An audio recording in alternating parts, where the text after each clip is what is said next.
कि बिना मतलब का चाइना इतना कमीनापंथी करता क्यों है। तो चाइना की मजबूरी है, वो जानबूझ के कभी इस देश से लड़ेगा, कभी इससे, कभी उससे, कभी अमेरिका, जापान, फ्रांस सबसे लड़ते रहेगा। अगर शेर मारना छोड़ देना तो जंगल में लोग उसको वैल्यू छोड़ देंगे। कुत्ता जब तक शरीफ रहता है ना, लोग उसको मारने लगते हैं। जिस दिन कुत्ता घोषित हो गया कि यह पागल है लोग साइड हो जाते हैं। तो चाइना में चुनाव नहीं होता है, वहां एक ही गवर्नमेंट है जो लोगों पे दबदबा बना के काबिज रखी अपने आप को। किसी की दुखती नस को दब दो इसे।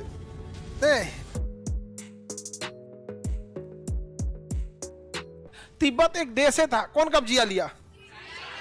चाइना कब्जा ही कर लिया तिब्बत के पठार पर, और भारत देखते रह गया। यहां पर देखो, चाइना जो है ना बाबू, चाइना, आप लोग वर्ल्ड नक्शा पढ़ते होंगे तो एक ख्याल आता होगा कि बिना मतलब का चाइना इतना कमीनापंथी करता क्यों है। देखो ध्यान से, अगर शेर मारना छोड़ देना तो जंगल में लोग उसको वैल्यू छोड़ देंगे। कुत्ता जब तक शरीफ रहता है ना, लोग उसको मारने लगते हैं। जिस दिन कुत्ता घोषित हो गया कि यह पागल है लोग साइड हो जाते हैं। तो चाइना में चुनाव नहीं होता है, वहां एक ही गवर्नमेंट है जो लोगों पे दबदबा बना के काबिज रखी अपने आप को।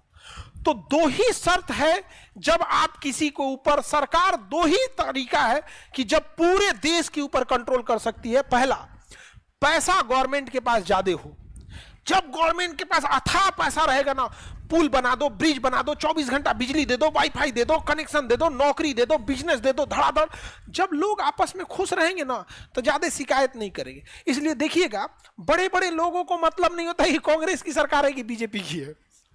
आप देखना ना, ये हम लोग पिसाते हैं मिडिल क्लास वाले। बड़े बड़े को क्या मतलब बनता है वहां पे। अब बताओ, जो करोड़पति आदमी है वो कहेगा कि हमारा राशन दे दीजिए, गांव का सड़क बना दीजिए, ही बना दीजिए वो, हाँ, वो नहीं बोलता है यहाँ पे। तो पहला नीति, पैसा ज्यादा होना चाहिए। तो चाइना के पास पैसा की कमी है नहीं है। दूसरा, सरकार चाहे जैसी भी हो, जब देश के ऊपर युद्ध मनाने लगता है तो लोग, सरकार खराब हो चाहे अच्छी हो, सरकार के साथ आंख बंद करके हो जाते हैं। इसका ऐसे समझिए, अभी इलेक्शन हुआ तो उतना प्योर मेजॉरिटी आई नहीं, लेकिन 2019 में जबरदस्त बहुमत आया था। याद कीजिए, उस समय सर्जिकल स्ट्राइक और एयर स्ट्राइक अभिनंदन को पकड़ के लेके चल गया था। जब ऐसा होता है ना, देश की जनता कहती है कि सरकार अच्छी हो या खराब हो, हम अपने देश के साथ खड़े रहेंगे। तो चाइना की मजबूरी है, वो जानबूझ के कभी इस देश से लड़ेगा, कभी इससे, कभी उससे, कभी अमेरिका, जापान, फ्रांस सबसे लड़ते रहेगा। क्यों? क्योंकि मजबूरी में वहां के लोग बगावत करे ही ना, बल्कि किसके साथ रहे? गवर्नमेंट। समझ में आ रहा है? किसी की दुखती नस को दब दो इसे। चाइना की यही दुखती नस है। तीसरा रीजन होता है, दुनिया से संपर्क तोड़ दो वरना लोग बगावत सिखा देंगे। इसलिए चाइना में गूगल नहीं है, उसका अपना है। व्हाट्सएप, फेसबुक, ट्विटर, ये सब नहीं, उसका अपना है। वी चैट, पता नहीं क्या क्या, सब चीज उसका अपना है। इसलिए चाइना बार बार लड़ते रहता है। ठीक है, चाइना से युद्ध होगा, क्या जरूरत है युद्ध लड़ने बिना। अब तो चाइना, लड़ाई फाइनेंशियल होती है। किसी को पैसे से कमजोर कर दो, युद्ध हार, आप जीत गए। दुनिया का कोई भी फिल्म देखना, गुंडा के पास पैसा बहुत रहेगा, तो किसी को हराना है तो किससे कमजोर कर दो? पैसा से कमजोर कर दो।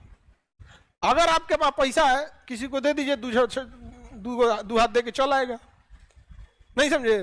अब जैसे भारत के पास ही पैसा है, अभी चाइना के पास बहुत पैसा है, दो बंदूक दे देता है किसको? पाकिस्तान को, चला देता है हम लोग के ऊपर। नहीं समझे? हमारे पास भी अथाह पैसा हो जाए, हम लोग भी दे देंगे किसको? वियतनाम को, चला देगा मिसाइल उसको। लेकिन दिक्कत क्या है, हम लोग उसको ब्रह्मोस मिसाइल दिए हैं। एगो मिसाइल है 300 करोड़ की। एगो मिसाइल कितना की है? 300 करोड़। सोचिए, लड़ाई हो रहा है कि पैसा फेंका रहा है? आपको लग रहा है मिसाइल गया, कितना का है? 300 करोड़। तो युद्ध में अर्थव्यवस्था बहुत प्रभावित होती है। तो बताइए, सबसे बड़ा पठार, इस तिब्बत के पठार का सबसे ऊंचा जगह है पामीर का पठार।